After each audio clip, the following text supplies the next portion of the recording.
How has the new system of disability benefits, say PIP, changed for those claiming benefits in comparison with the old system? Disability Living Allowance was brought in 1992, and it was a recognition by the government that life costs more if you're disabled. When you spoke to a lot of disabled people, some people said actually that DLA, there was things that could be improved.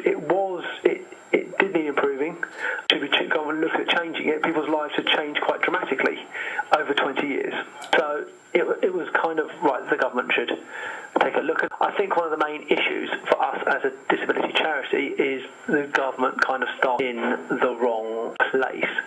So they were looking at making a cut to how much or savings, how much people, £1 billion saving from disability living allowance.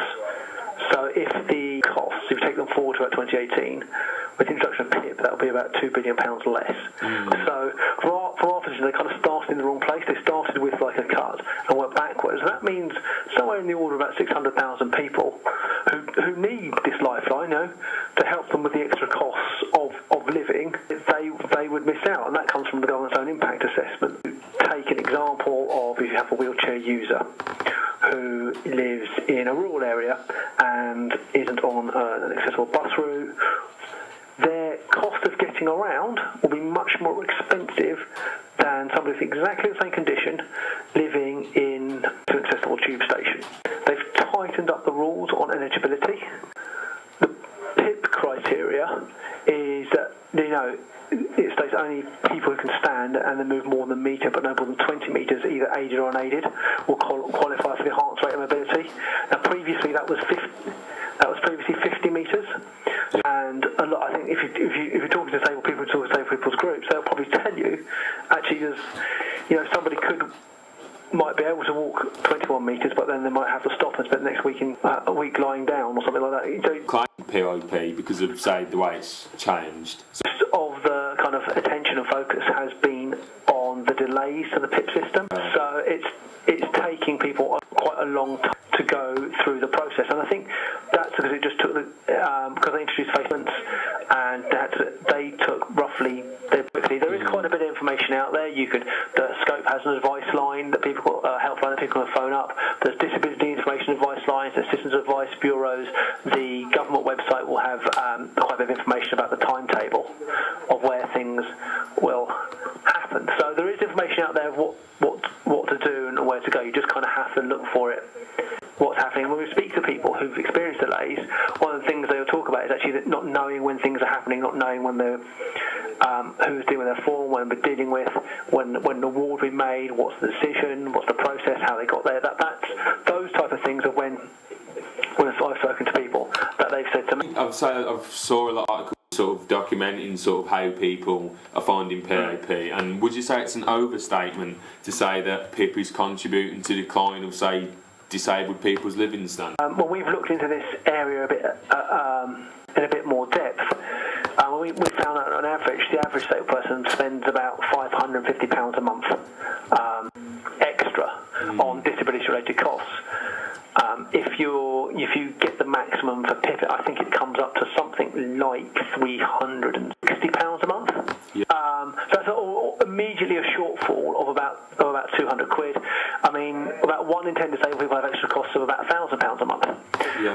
Will have a big impact on people's living standards. Now we found some quite strong and shocking stories of people, how much people have to pay, like, I don't know, £31 for a knife, a fork and a spoon, £270 for a high chair.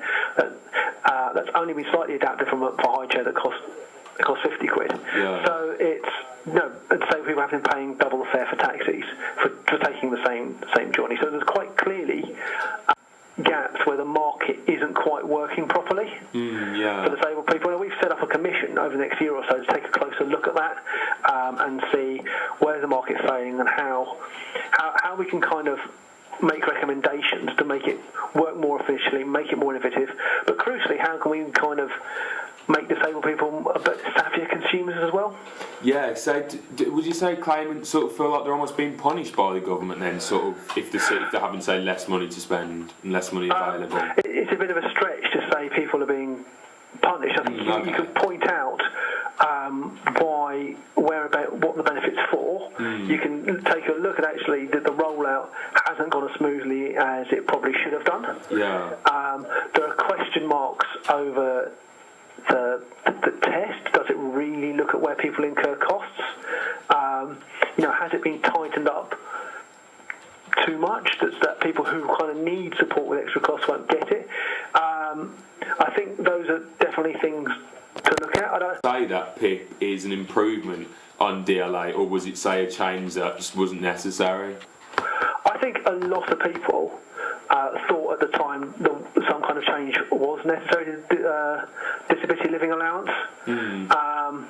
But there are ways that actually PIP could have been improved or kind of from the kind of the process and the procedure that we kind of have.